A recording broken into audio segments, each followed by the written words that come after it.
네, 국민연금에 대해서 걱정이 많습니다. 제 아들이 1995년생인데요.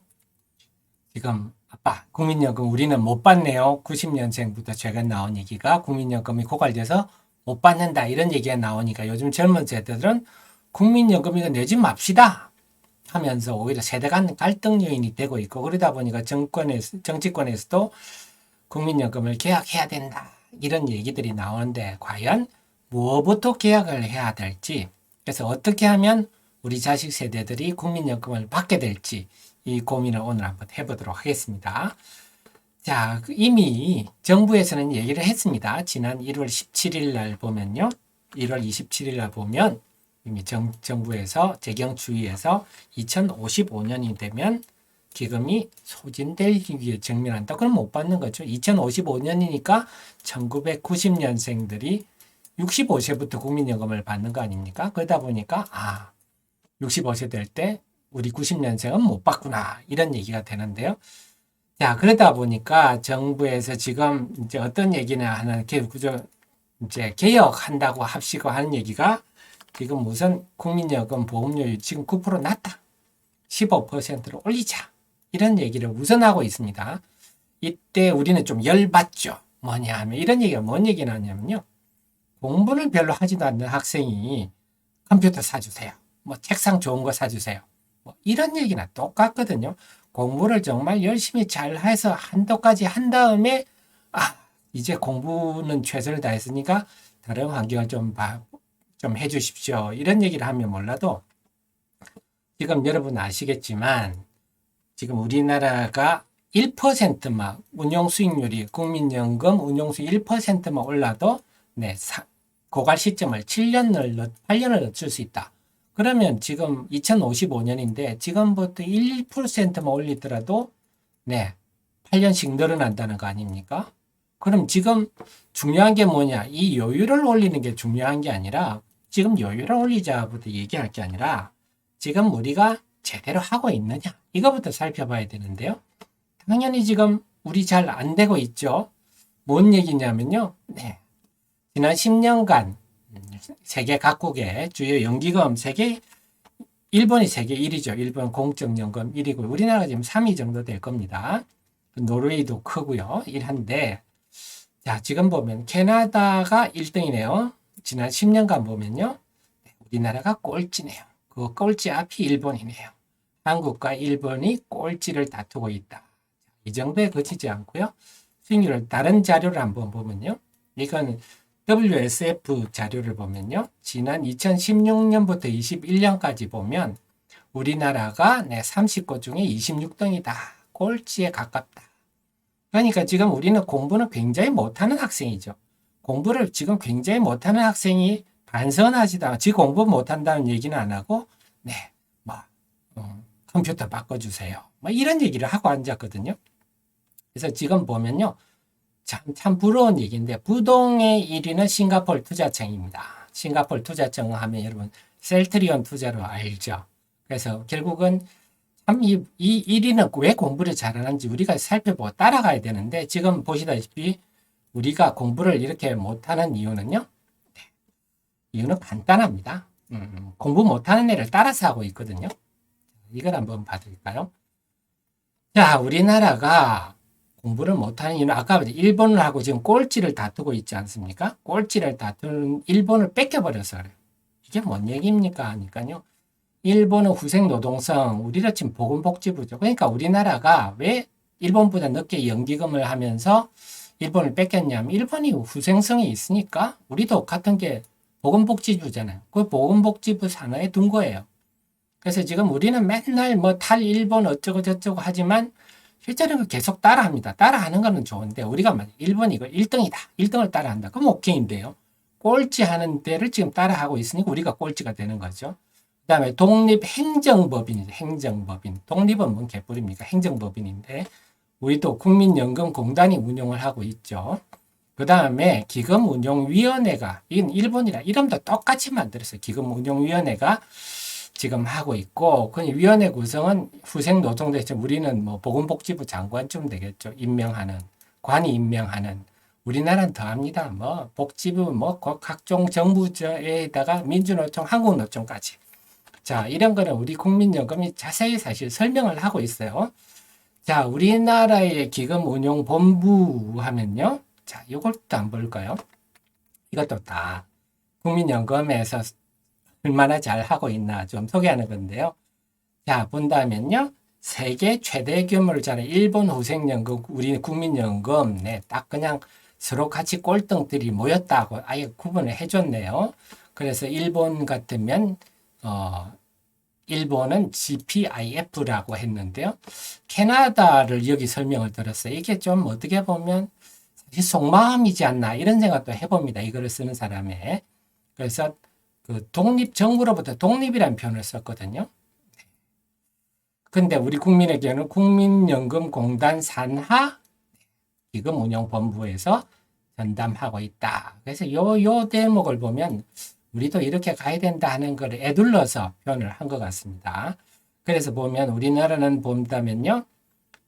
정부처, 그 다음에 사용자처, 그 다음에 노동자처, 가입자, 이게 노조죠. 이런 것 구성된 기금운용위원회가 최종적 권한을 가진다. 이런 얘기입니다. 결국 기금운용위원회에서 다 한다. 그래서 여기 정해주면 기금운용본부 운용력들이 그에 따라서 움직인다. 이러니. 그럼 기금운용본부가 보면 완전히 그냥 뭐 사공들이 많네요. 그냥. 그러니까 배가 제대로 가겠습니까? 그리고 참 미안한 얘기입니다만 우리가 이런 전문 분야잖아요. 이런 전문 분야를 비전문가들이 모여 앉아가지고 감나라 배나라 하고 있는 거죠. 그러니까 꼴등하는 거 아닙니까? 이 꼴등하는 이유가 네, 일본 따라서 해서 그런 거죠. 일본 따라서. 그래서 참 안타까운데요. 그냥 그러니까 일본이나 우리나라가 네, 꼴찌를 다투는 거죠. 구조적으로. 그렇습니다. 그래서 잘하는 나라들은요. 그럼 부동의 1등은 뭐 싱가포르 투자청 어떻냐? 싱가포르 투자청이 우리가 테마섹이라고 하는데요. 테마섹 같은 경우를 보면 지난번에 셀트리온은 어떻게 했는지 한번 보면요. 셀트리온 옛날 얘기입니다만 2010년 네, 이때는 셀트리온의 바이오시밀러가 뭔지도 모를 때입니다. 하지만 싱가포르 투자청은 이미 바이오시밀러를 연구를 해가지고요. 2010년 13월 셀트리온을 17,000원, 33,000원 사가지고요. 2018년부터 팔아나가기 시작합니다. 33만원, 24만원. 도대체 몇 배입니까? 셀트리온 헬스케어도 마찬가지예요. 결국 테마섹이 이런 투자를 한 거는 공부를 한다 하는 거거든요. 참, 그래서 싱가포르 투자청 이렇게 치면요. 참 부럽습니다. 네이버에 이렇게 싱가포르 투자청 치면요. 우선 싱가포르 투자청을 보면 네이버에도 나옵니다. 어떤 내용이 나왔냐. 싱가포르 투자청이 본다면 정부 지분이 100%지만 싱가포르 투자청이 의회에 한 번도 보고한 적이 없다. 완전히 독립해서 전문가들이 알아서 한다 하는 거 이렇게 잘하죠. 옆에서 감나라 배나라 하는 사람이 없다 하는 겁니다. 그래서 그렇기 때문에 싱가포르 투자청은요. 네. 그냥 네이버 뉴스를 치면요. 참 부러운 얘기 많이 나옵니다. 싱가포르 투자청이 뭐 어떻게 했다 하는 얘기 뭐 카카오 엔터에 우리가 싱가포르 투자청보다 우리나라 국민연금이 더 큰데 우리는 싱가포르 투자청이 투자한다 아니면 중동의 국부펀드가 투자한다 하면 주가가 덜썩거리지 않습니까? 사실은 우리 국민연금에 비해서 아무것도 아닌 펀드들인데도 이들은 운용을 전문가들이 잘 하니까 이런 일이 생기는 거고 우리나라는 그냥 채권이나 일본 따라서 채권이나 하고 있다. 이렇게 되겠습니다. 참 안타까운 일인데요. 그러다 보니까 일본 같은 경우는 지금 수익률이 엄청 안 좋을 수밖에 없죠. 그래서 일본은 올 들어서요. 2022년에 손실이 많이 났어요. 한 88조 정도 손실이 났는데요. 이 손실이 일본이 대부분이 채권을 많이 투자하거든요. 그러니까 일본은 사실 운용이란 게 없어요. 그냥 사실 채권 처박아 놓는 건데 손실이 난 거는 네, 미국의 국채 가격이 많이 떨어졌죠. 금리를 올려버리니까. 그래서 먹을 때는 먹지도 못하고 깨질 때는 또 깨지는 자 이런 안타까운 일이 있다. 그렇습니다. 그래서 결국은 제가 드리는 말씀은 우리가 지금 꼴찌끼리 서로 따라하는 거죠. 공부 1등하는 친구가 왜 1등하는지를 따라가지 않고 꼴찌끼리 모여서 서로 뺏기 쓰고 있으니까 오답만 쓸 수밖에 없죠. 제가 좀 표현이 지나칩니다만 안타깝습니다. 그런데 마찬가지로 우리 조직이 아까 설명드린 대로 친절하게 정부 조직이다 말씀드렸잖아요. 그러니까 이제 어떤 일이 생깁니까? 네. 지금 보면요. 네, 지금 뭐 맨날 퇴사했다는 얘기입니다. 자, 우리가 그 얘기를 좀 해드릴게요. 이런 걸 한번 보시면요. 이 작년 기사인데요. 국회에서 네, 강선호 의원이 했더니 맨날 퇴사를 한다. 이직도 굉장히 심하다. 그러면 여러분 생각하시죠. 우리 그 9%를 내거든요. 여러분들이 연금 가입할 때 4.5%는 회사가 내주고 내가 4.5%를 냅니다. 내 수익의 월급의 4.5%를 매달 적금을 내는데 적금을 맡은 회사가 맨날 펀드 매저가 바뀝니다. 맨날 바뀌고 그 운영하는 사람도 비전문가들을 모여가지고 그런 회사에 우리가 지금 돈을 맡기고 있는 상황이거든요.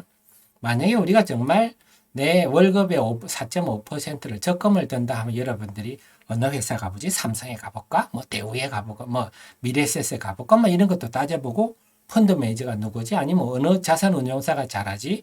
막 따져보지 않습니까? 근데 우리는 지금 의무적으로 내야 되는데 그 의무적으로 내는 사람들의 운용이 비전문가들이 모여서 감나라 배나라 하고 있고요. 그 밑에 운영력은 허구한 날 바뀝니다. 허구한 날 바뀌는 이유가 당연하죠. 월급이 작으니까. 여기도 보면요. 줄줄이 퇴사한다 하지만 자 그리고 나서 재취업된다. 대부분 재취업된다는 거죠. 이제 입사 다시 했잖아요. 수도권 소재. 그러니까 지금 전주에 있지 않습니까? 그리고 요 공무원 조직이잖아요. 그러니까 월급도 일반적인 금융 전문가들에 비해서 훨씬 반도 안 되고요. 또 전주도 지방에 내려가야 되고 하니까 인재가 도대체 가겠습니까? 상식적으로. 그래서 여기서 조금 이름 좀 쌓으면 바로 오는 거죠. 왜냐하면 사람이 내 월급이란 게 내 연봉이란 게 내 능력의 가치인데 값어치를 안 해주는데 어떻게? 그러니까 지금 근본적으로 이런 문제가 생길 수밖에 없는 게 말씀드렸듯이 공무원 조직 안에 있으니까요. 공무원들이 다 뭐 형평성이라는 게 있잖아요. 그러니까 월급을 많이 못 주고 월급을 많이 안 주니까 맨날 바뀌고 그렇다 보니까 수익률은 꼴찌를 가고 일본 따라해서 그렇습니다. 결국 싱가포르 투자청이나 캐나다가 잘하는 이유는 완전히 독립했다. 그러니까 중앙은행 독립보다는요. 국민연금의 독립이 훨씬 중요하다. 1%만 수익률을 올리더라도 어떻게 된다? 1%만 올리더라도 8년이면요. 지금 캐나다하고 우리랑 보면 지금 거의 5%로 치면 40년을 더 늘릴 수가 있으니까 40년이면 제 아들도 국민연금 받을 수 있겠네요.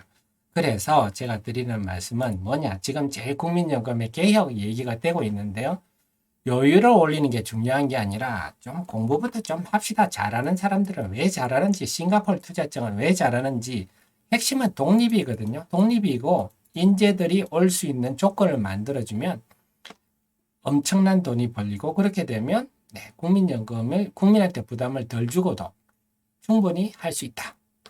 그래서 제가 오늘 드리고 싶은 말씀은 우리가 왜 꼴찌인지를 알고 그래서 꼴등을 따라가지 말고 1등을 따라가자. 그래서 1등을 충분히 따라가서 해보고 그때도 안 되면 여유를 인상하는 것을 검토하는 게 합리적이고 우리 아들 세대한테는 아버지 세대로서 아들 세대한테도 얘기할 근거가 되지 않냐. 그렇지 않고 지금 일본하고 꼴찌를 다투면서 우리 아들 세대한테 니들이 희생을 감수하라. 이러면 아마 우리 아들 세대는 전혀 공감하지 않을 겁니다. 자, 이런 거를 국민 여러분들이 많이 아셔서 좀 우리도 1등을 따라가서 잘해보자.